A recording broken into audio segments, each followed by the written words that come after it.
పేద విద్యార్థులే లక్ష్యంగా చదువుకోవాలనే ఆశ ఉండి కలలు కనేటువంటి విద్యార్థులను ఉన్నత శిఖరాలను అందించడం కోసం ఆప్తా సంస్థ మేమున్నామంటూ ముందుకు రావడం జరిగింది.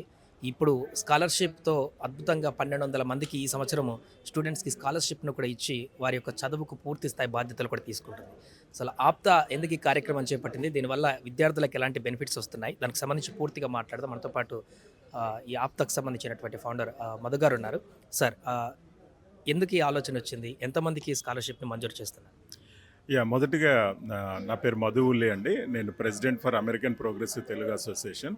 ఈ సంస్థ 2008లో స్టార్ట్ అయింది. దీని ముఖ్య ఉద్దేశ్యం ఏంటంటే, ఇండియాలో ఏదో ఒక మన మాతృదేశానికి సేవ చేయాలనేసి.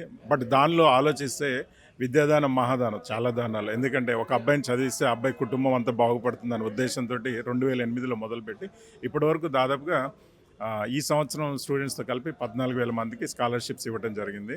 అలాగే ఈ సంవత్సరం ఇస్తున్న 2 కోట్ల రూపాయలతో కలిపి ఇప్పటివరకు 20 కోట్ల రూపాయల స్కాలర్షిప్ 2 రాష్ట్రాలు ఆంధ్రప్రదేశ్, తెలంగాణలో పేద విద్యార్థులకి, మెరిట్ స్టూడెంట్స్కి ఇవ్వడం జరుగుతుందండి. అలాగే ఈ స్టూడెంట్స్ని ఇలా చదివించడంతో వదిలేయట్లేదు మేము. తర్వాత కెరీర్ గైడెన్స్ ప్రోగ్రామ్ ద్వారా మెంటారింగ్ చేస్తా, ఒకవేళ జాబ్స్ ఏమైనా ఆపర్చునిటీస్ ఏమైనా ఉంటే కూడా షేర్ చేస్తా, ఎటువంటి అవకాశాలు ఉన్నా కానీ స్టూడెంట్స్ దగ్గర తీసుకెళ్ళడం జరుగుతుంది. సో ఇప్పటివరకు ఎంతమంది స్టూడెంట్స్‌కి స్కాలర్‌షిప్ ఇచ్చేసారు? ఈ సంవత్సరం 1,200 మంది స్టూడెంట్స్. సంవత్సరానికి ఆన్ అండ్ యావరేజ్ ఒక 5-6 సంవత్సరాలకి అయితే సంవత్సరానికి 1,200 మంది స్టూడెంట్స్. స్టార్టింగ్లో కొంత తగ్గుతూ ఉండొచ్చు. బట్ ఇప్పటి నుంచి ఇంకా నెక్స్ట్ ఇయర్ ఇంకా పెంచుతాం ఈ నెంబర్ని కూడా. ఎప్పుడు ఈ యొక్క చెక్‌లను మీరు అందించబోతున్నారు సార్?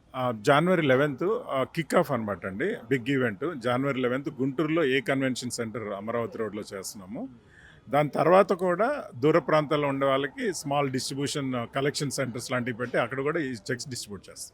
ఎట్లా సెలెక్ట్ చేస్తారు సార్ స్టూడెంట్స్‌ని? అంటే పర్టిక్యులర్‌గా వీళ్ళకి స్కాలర్‌షిప్ అందాలనే దానికి సంబంధించి ఏం గైడెన్స్ ఏంటంటే ఇస్తారు? ఇది కేవలం రెఫరెన్స్ ద్వారా రావాలండి. మాకున్న 8,000 మంది ఫ్యామిలీస్ అయితే ఉందో వాళ్ళు రెఫర్ చేసిన స్టూడెంట్స్ని మా 20 మందితో ఉన్న ACP team verification, validation process చేసి వాళ్ళకి కాల్స్ చేసి స్టూడెంట్స్తో మాట్లాడి జెన్యూన్ అన్నాకనే అప్రూవ్ చేయడం జరుగుతుంది. అప్రూవ్డ్ స్టూడెంట్స్కి స్కాలర్షిప్స్ ఇస్తాం. ఎవరైనా 2 తెలుగు రాష్ట్రాల్లో ఏ 2 విద్యార్థి? తెలుగు రాష్ట్రాల్లో. అవును. ఇంకా మేము పక్కనున్న కర్ణాటక కూడా విస్తరించాలని చూస్తున్నాము. ఎందుకంటే మా సర్వీసెస్, మా జెన్యూనిటీ నచ్చి చాలామంది ఇలాంటి సర్వీసెస్ విస్తరించమని కోరుతున్నారు. Okay sir. ఒకటి ఈ వీడియో చూసి ఏదైనా పేద విద్యార్థి తెలంగాణలో, ఆంధ్రాలో మారుమూల ప్రాంతాల్లో నాకు ఈ వీడియో చూసినాక తెలిసింది వారు మాకు సహాయం చేస్తారని చెప్పేసి, అట్లాంటి వారు మిమ్మల్ని కన్సల్ట్ కావాలంటే ఏం చేయాలంట? తప్పకుండా అండి. మాకు వెబ్సైట్ వచ్చేసి ap-ta.org.